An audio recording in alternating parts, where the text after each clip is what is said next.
Joignez-vous à la discussion. Appelez ou textez le 187 Cube Radio 1877 827 2346. On voyait que les Américains devaient marcher sur leur fierté et leurs principes. Une liberté de penser. Mais il le fait d'une façon particulièrement grossière et maladroite. Une force internationale. Et même, on va plus loin. Luc La Liberté. Écoute, Luc, je sais que tu es un gars très occupé. Tu n'as pas peut-être eu le temps de voir ce film-là, mais pendant le temps des fêtes, j'ai regardé le film The Apprentice sur les débuts de Donald Trump et surtout sa relation avec cet avocat véreux et terrifiant qui était Harry Cohn. Et tu apprends que The Apprentice, finalement, qui était le nom, bien sûr, de l'émission de télé-réalité que Trump animait, que l'apprenti, c'était Donald Trump. Parce que c'est Harry Cohn qui lui a montré comment devenir un petit malin, un petit vlimeux. C'est un film fantastique. Mais Cohn, quel personnage! Écoute, moi, d'abord, c'est sur la liste. Je ne retourne à l'enseignement que dans 10 jours. Donc, il me reste 10 jours pour couvrir le film. Mais l'histoire du personnage, on la connaît quand même assez bien, Cohn. Et c'est presque impossible de comprendre ou d'expliquer qui est Donald Trump, la personnalité publique, l'homme d'affaires, le politicien, si on n'a pas vu ou lu ce que Roy Cohn lui a dit, ce que Roy Cohn a fait Roy Cohn, excuse-moi, lui-même. je disais Harry Cohn, excuse-moi, Roy Cohn, oui.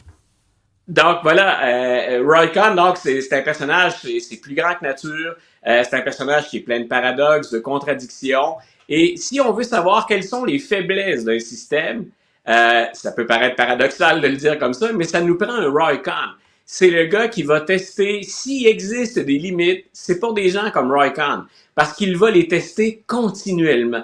Et Donald Trump a passé sa carrière d'homme d'affaires, sa carrière de vedette de télé-réalité et sa carrière de politicien, il le fait aujourd'hui encore, à tester les limites continuellement. Et grosso modo, écoute, pour les sportifs, c'est les Oilers d'Edmonton, Roy Cohn et d'une autre époque, et Donald Trump, on n'a pas besoin de la défensive, on est en mode attaque continuellement. On va recevoir des coups, mais on ne recule jamais. On est en mode attaque, puis entre guillemets, on va scorer plus de buts que l'adversaire tout le temps. C'est comme ça qu'on va gagner.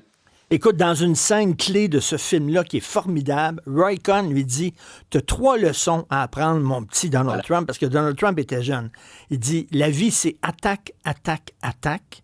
Premièrement. Deuxièmement, ne reconnais jamais la défaite. Jamais. Ça explique beaucoup de choses. Et troisièmement, ne reconnais jamais tes erreurs. » Écoute, et là, tu vois qu'il a pris ça et il l'a mis là, en pratique. Donald Trump. Les trois éléments de la leçon que tu viens d'énumérer, là, est-ce qu'on a vu ça pendant les 9 dernières années depuis que Donald Trump a descendu l'escalier roulant de la Trump Tower? C'est exactement ça. Jamais un pardon, jamais une erreur, jamais reconnaître la défaite et continuer à attaquer. Ça résume les 9 dernières années en 3 points. Écoute, Roy Cohn, qui est un personnage glaçant dans le film, qui est un homophobe fini alors qu'il était gay lui-même. Incroyable. Quand je référais au fait qu'il était plein de paradoxes, il n'est pas le seul, puis ce serait facile de casser du sucre sur leur dos, mais il n'est pas le seul à afficher publiquement une position ou à démontrer, dans ce cas-ci, de l'homophobie, alors que dans sa vie personnelle, c'est quelque chose qui le rejoint intimement. C'est pas le premier conservateur en apparence qui, derrière des portes closes ou à l'abri des caméras, des journalistes, a un comportement qui est contraire. Et c'est là d'ailleurs où la relation entre les deux s'envenime. Je sais pas comment le film traite ça, mais Roy Cohn et Donald Trump vont s'éloigner à la fin. Et c'est entre autres en raison du sida.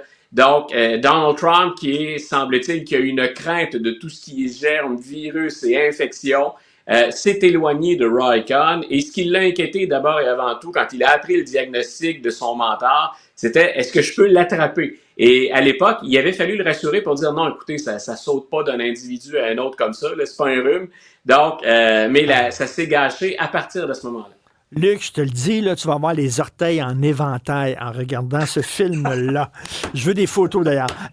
Luc, on assiste On assiste Oui. ces temps-ci à un triste spectacle, c'est-à-dire tous les grands patrons des grosses compagnies informatiques qui font la queue pour aller baiser les pieds de Donald Trump. Et là, le dernier à faire ça, c'est Mark Zuckerberg.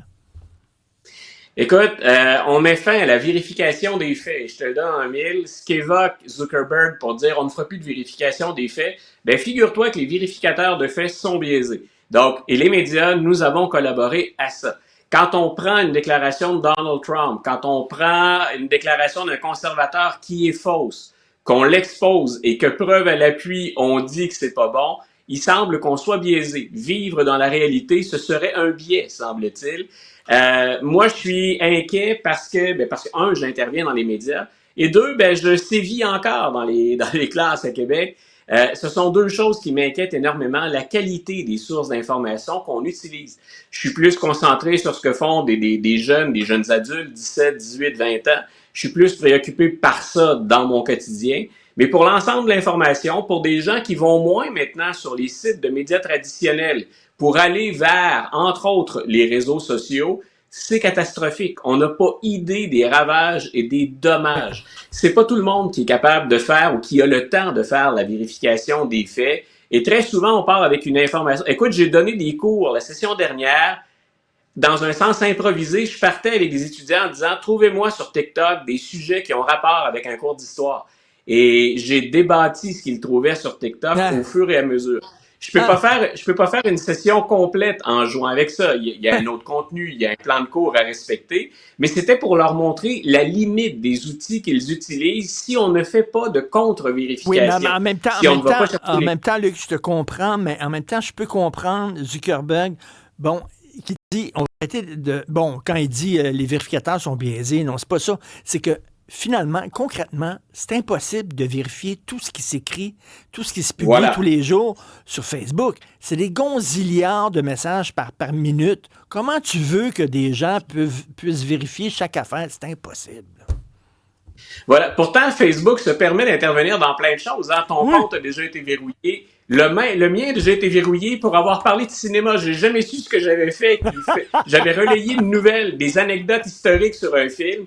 Donc, on avait verrouillé le compte. Moi, ce que je crains finalement, c'est que Zuckerberg, quand on lit les arguments que Zuckerberg invoque, ça ressemble beaucoup à ce qu'Elon Musk a fait quand il s'est porté acquéreur de Twitter, quand il a pris le contrôle de X. Et c'est étonnant que l'absence de vérification de faits chez X, ça a donné un repère uniquement de conservateurs. Ça me va. J'aime bien les idées conservatrices. Même quand je suis pas d'accord, je veux faire un contrepoids. J'en ai contre l'extrême droite. Et il y en a. J'en ai contre l'homophobie, j'en ai contre le racisme. Et ça, c'est montré, les statistiques à l'appui. Ça foisonne chez X depuis qu'Elon Musk défend la liberté d'expression. Et c'est ce que Zuckerberg est venu dire. Mais il y a quand même des énormités qu'il faut souligner. Ça, c'est après avoir dit qu'il allait contribuer au moins à hauteur d'1 million de dollars à l'assermentation de Donald Trump. Non, mais ils veulent tout être dans les grâces du nouveau boss. Ils veulent tout y lécher les bottines. C'est pathétique. Là. Écoute, que Jeff Bezos soit intervenu pour empêcher la publication d'une caricature dans son journal, pour qu'il soit intervenu pour bloquer une position éditoriale de son journal. On n'a pas vu ça souvent au Washington Post. Le Los Angeles Times a fait la même chose. Donc, avant l'élection 2024, ça fait beaucoup de monde qui semble se baisser pour embrasser la proverbiale bague du parrain. Ça fait beaucoup d'argent concentré autour du même homme et des intérêts qui semblent communs. C'est-à-dire que pour profiter du pouvoir ou pour accéder au pouvoir, on joue avec l'information. Et c'est en lien avec ce que je te disais tout à l'heure.